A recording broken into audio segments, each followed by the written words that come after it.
Hey Lan, hi folks, it's Lev. Welcome back to another video. For those of you who are new, I use he and pronouns. This is the second video in the Trans Awareness Week series, you could call it, for this year that I'm making. In the previous video, I talked about trans systemic oppression. In this video, I'm going to talk about what we can all do to help create a safer, more inclusive, friendly world for trans and gender diverse folks. And I also want to mention that awareness is not enough. It's good to be aware of trans people, trans experiences, but that's only the foundation. It's like, awesome, we have awareness now. Now what can we do about it? Or we're aware of the issues that trans people face. What can we do about it? What actions can we take? What concrete actions can we take to support the community?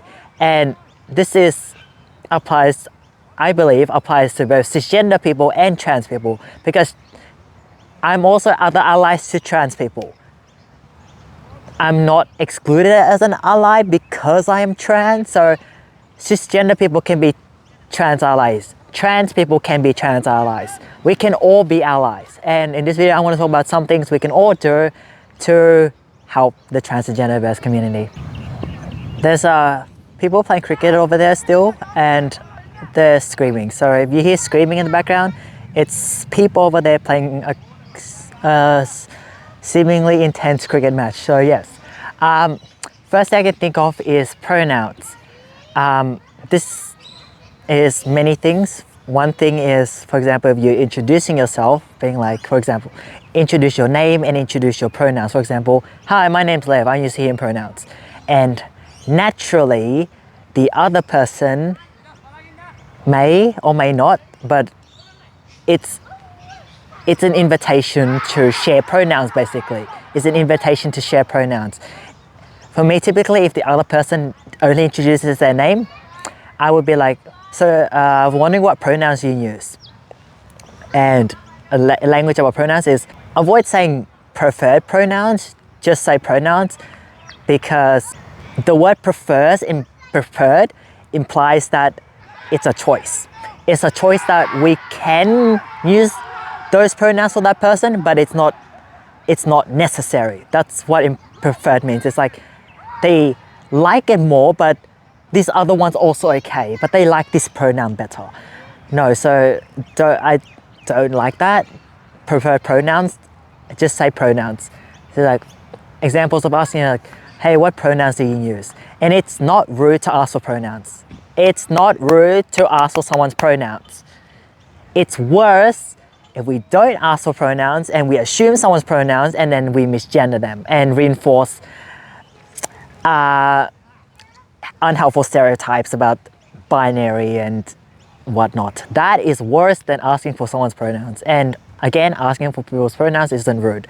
The other thing is adding pronouns in bio and email signatures. For example, I have pronouns literally everywhere. I say pronouns at the start of every single video. And basically my intro is not, it's off. It's like if I make a YouTube video intro, a video intro without my pronouns, it's missing. Like the intro feels off because it's missing a very key element, pronouns.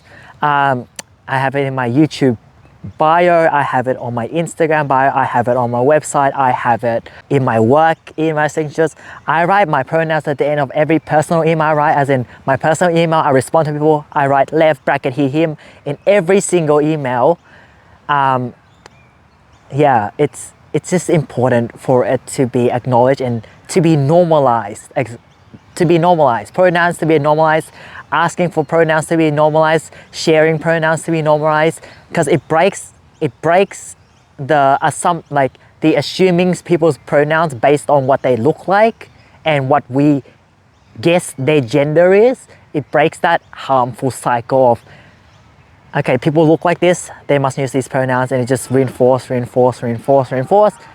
breaking it by not assuming pronouns, but building the habit of asking for pronouns and just sharing our own pronouns too, as it invites others in to share their pronouns, and they can think, it's okay for me to share my pronouns. So yeah, this one applies to forms and systems like workplaces and stuff if possible.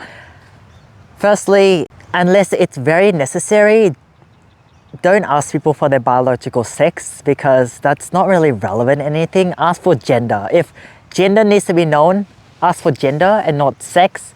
And in response to asking for gender, if there's like multiple choice options, don't put male, female, intersex because that's biological sex.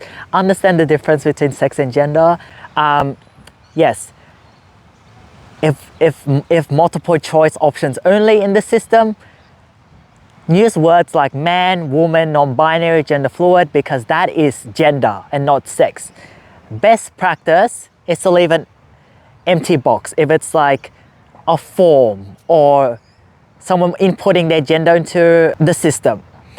Best practice, leave an empty box so the person can write whatever they want in there. So yeah, but if there is no option for a blank box, whether it's like paper form or in the system, man, woman, gender fluid, non-binary, like list some options, but also say other at the end if there is a forced multiple choice option. An idea is to like list a follow-up question about like if selected other, please list here or something.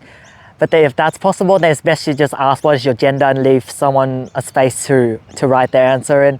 But yeah, being mindful of language between sex and gender and that they are very different things, and in asking for gender and listing options for sex, biological sex, it's just weird and it reinforces the binary of man equals male, woman equals female, which is very damaging. The other thing is taking initiative to learn about trans experiences. Again, it starts with awareness. But we don't have awareness, that's okay, we can learn. I'm not saying that we all should come out of the womb and know everything about trans people. I don't know everything about trans people. No one knows everything, including trans people. I don't know everything about trans people and trans experiences. I only know my own experiences in depth. I don't know much about non-binary experiences. I don't know about trans feminine experiences because I'm a trans masculine trans guy. And I can't speak for all trans masculine people either. I only speak for my experiences best and I know my story. But yeah, just learning about different experiences, but not generalizing. That's important. It's like learning about different experiences, hearing stories from different trans people so you have an idea of what trans experiences are and what trans people go through. Like self-education is important, but it's also important not to generalize and take this one person's story you may hear and be like, oh, all trans people are like this. No, it's like that's one person's story and it's not helpful. It can be damaging to generalize one or two people's stories in assuming that all trans experiences are the same, because it's not. So yeah, self-education, learning about words, what different words may mean, what are the challenges trans people go through. It saves trans people from having to educate cis people about stuff that they can Google online and learn, like what different words mean and some of the challenges that people go. There's like a lot of resources online. Just got to be willing to learn and put in time and effort to take the content in. Another seemingly simple thing that can be done is asking trans people, hey, what can I do to support you and your community? And for me, if a trans guy asking other trans people, I'm already doing this. It's a little bit different. Let me explain. It feels like if you're a cisgender ally, it can be very helpful to just ask people, trans people in your life or trans people you know of or trans people in your community, like, what can I do to support you and your community? What can I do to support? Just asking the question and be willing to help and be active in supporting trans rights, trans inclusivity can be very powerful. Just offering help and to trans person knowing, that we have allies. This person or these people are willing to support us. But if it was me, I would sort of ask in a different way and like ask trans people like, hey, I'm doing this. Do you have any other ideas or a different take on this? Or yeah, just like for me, if I have an idea that I want to, like a big idea, for example, that I need people's help on, I would propose the idea, like, this is what I'm thinking, this is what I'm trying to do, this is what I'm trying to achieve, and ask other transgender people, hey, what do you think can be added on here? Do you have any feedback? Sort of a different way, but then still like working with other trans people to achieve a bigger goal. Yeah. Another important point to remember is that allyship is not a one and done thing. I actually get frustrated when people only take action during like either Hobart or Trans Day of Visibility or Trans Awareness Week that's coming up, and Trans Day of Remembrance. And then when the period of time that these events are held is over, it's as if go back to normal, wait until the next year. Okay, it's Trans Awareness Week again, y'all, let's do something. Like, it's not entirely helpful, because allyship should be consistent. Allyship shouldn't be a, okay, once a year thing. Should be an ongoing, consistent thing. That's how we build momentum. If it's just a one-off thing, once a year thing, then in my opinion, is not very helpful. It's not at all. It's like a consistent thing, consistent learning, consistent challenging the norm, consistent supporting of trans and gender diverse people and communities in whatever shape or way that you can. Okay, this next point involves like work that you have to do for yourself. Negative stereotypes, ideas, beliefs about trans people that's reinforced in media, the way society is built, everything, it normalizes trans people being oppressed, basically. Like, start reflecting and thinking to yourself, what beliefs about gender do I have? What are my beliefs on trans people? How do I see trans people? How do I feel about trans people? Is there hostility there? Is there fear? Is there whatever emotion or thoughts? It's like, do I see trans people as equals, humans who should be treated equally and have equal rights? Do I see trans people as abnormal because they don't fit into the binary? Or they're different and they're not cisgender, therefore something's wrong with them. Like, first, try to be aware of your own beliefs. Be aware of your own beliefs, feelings, attitudes towards trans and gender diverse people. And then from there, see like where you are with it. Is it on the supportive side? Is it on like, I'm terrified of trans people, or I hate trans people, or like, where are you on that? I don't know if it's a scale, but like, what is your stance towards trans people, basically?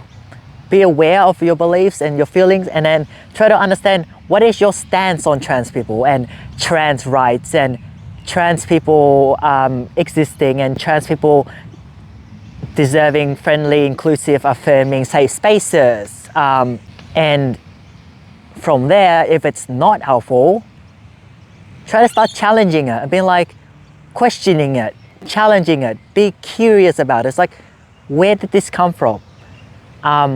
Where did this come from? Like, no one comes on the room and be like, I hate trans people, like, and that's the belief. Like, it's living in this cis normative society where binary is normal and everything is built around people being man equals male, female equals woman. That's where this is rooted, and the whole setup of society and the structure of the way we live is built around that, and that's where a lot of shit comes from. Yeah, challenge it, question it, challenge it. It's not easy, but if like you being aware of your own beliefs and then starting to shift the narrative in your own head will in turn change the way, change the way you see trans people, the way you talk about trans people, the way your actions and behaviors towards trans people, and then that sort of carries, and then if people see that and then they sort of learn from it, and then it passes on like a chain. So don't underestimate the power of you just challenging transphobia and the unhelpful beliefs that exist in society, because if you do it and then everyone else does it, then it accumulates into something much bigger. Don't underestimate, like, oh, someone else will do it. Everyone has a part. Everyone makes a difference. And it starts with you. Oh my God, it sounds like a campaign, but anyway. Okay, just elaborating on that previous point a little bit. I personally believe that a lot of transphobia and anti-trans behaviors, movements, actions, and prejudice and comes from fear or some sort of deep-rooted trauma. For example, people see Trans Awareness Week and maybe be against it, be like, because people may be like, why don't I get sort of an awareness week, like cisgender awareness week, for example. And the reason is because you already have privilege, you already have your rights, and you already heard, like cis people basically hold most of the power in society, and trans people don't. Yeah, you have your rights, you have the world set up favoring you, basically. The structure of society already favors you. It's already designed for you. That's why, and trans people don't have that. That's why we have to be vocal. Trans people achieving equal rights does not take anything away from you. It's important to ask, where does it come from? Because it comes from somewhere. It comes from somewhere. And it's important to try and understand where it comes from. I'm telling you, trans people achieving equal rights, and us living our lives and being able to do what we want has no effect on yours. It does not take away your existing rights. It does not take away your existing privilege.